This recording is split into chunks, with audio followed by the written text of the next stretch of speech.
This is a Sports Catastrophe production. Hey there, Heather, ho there. Jeff Cutter, and welcome you to another Sports Catastrophe birthday boy. And the birthday boy for today, February the 4th, is a former NHL star who was named one of the 100 greatest players in NHL history. He played from 1980 to 1997 in the NHL and was elected to Hall of Fame in 2000. He was a Chicago Blackhawk legend, then got dealt to Montreal, winning the Stanley Cup there, and then playing for Tampa, back to Chicago. He was once the head coach of the Hawks in the NHL and is now an ambassador for the Hawks organization. He's 62 years old. He is Denis Savard. So Denis Savard was a decent player.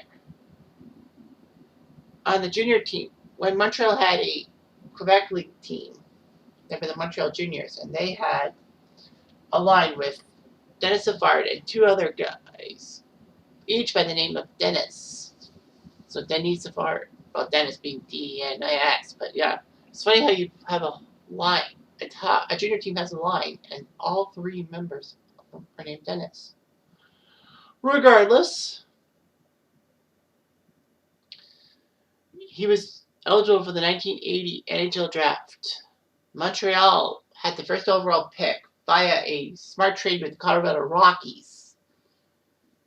And when Colorado took last place in the NHL, that meant that they were the worst team. There's no draft lottery. Unfortunately for Colorado, they had to lose the first pick to Montreal because of that. So Montreal had the first overall pick, Winnipeg had number 2. Montreal shockingly decided to get Doug Wickenheiser, which was like unbelievable. How do you mess up that up? I mean, you have a guy who plays in your literal backyard, and yet you chose Wickenheiser? Doug Wickenheiser would be a star for St. Louis. Now, Winnipeg did pass on Savard too. They went with Morris Lukowich, if memory serves me right. And then the third pick went to Chicago, and they took Savard. In fact, that was the last time they had a top 3 pick in the draft until Patrick Kane in 2007, first overall. He actually had 3 assists in his first game.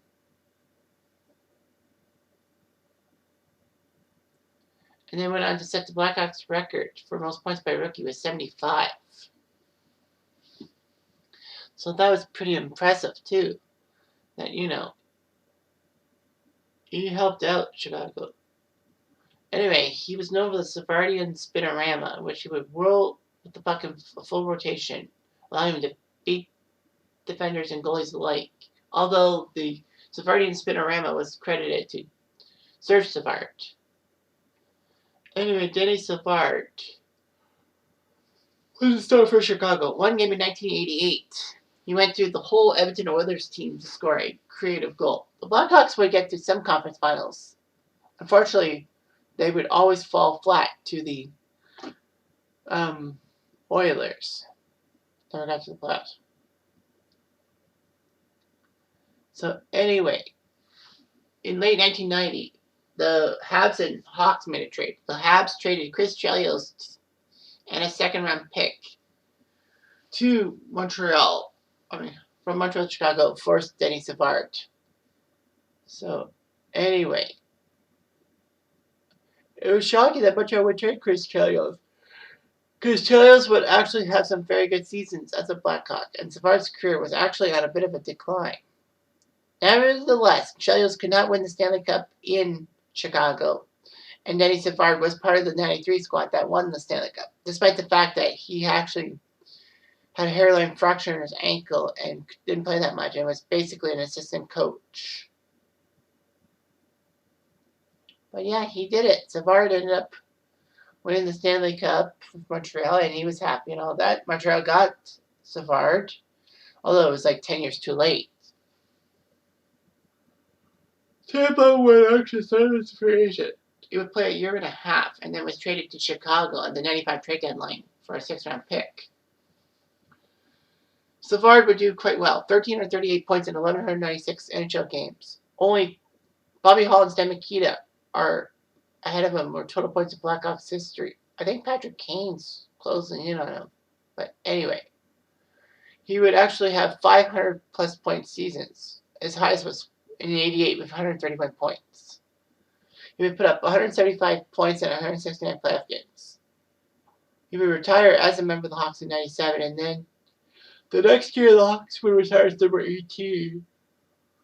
And Savard was inducted to the Hockey Hall of Fame in 2000, his first year of eligibility, because in the NHL, you have to wait 3 years after you're officially retired to get a chance in the Hall of Fame.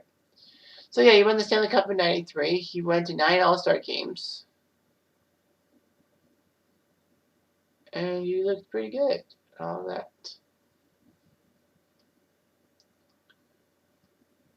So, he looked good.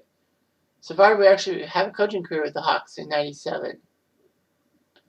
And then 9 years later, he was named interim head coach of the Hawks after Trent Young was fired. And he almost got the Blackhawks to the playoffs in 2008, the year after they got Kane. They had 88 points and missed by 3 points. Unfortunately, he was fired 4 games into the 09 season. He was replaced by Joe Quenneville, who was actually supposed to be a scout.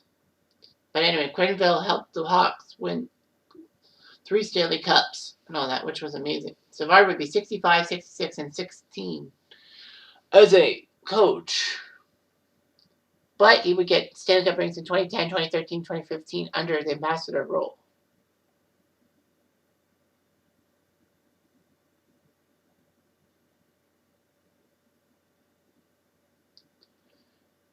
Anyway, Savard bear and all that, which was kind of cute to some people. But yeah, Denis Savard had the spinorama, and I wonder what his career would have been like for Montreal in the 1980s. Probably would have been frustrated with the direction that franchise was going under. But that's here or there anyway. Anyway, I'm Jeff Diamond. I do.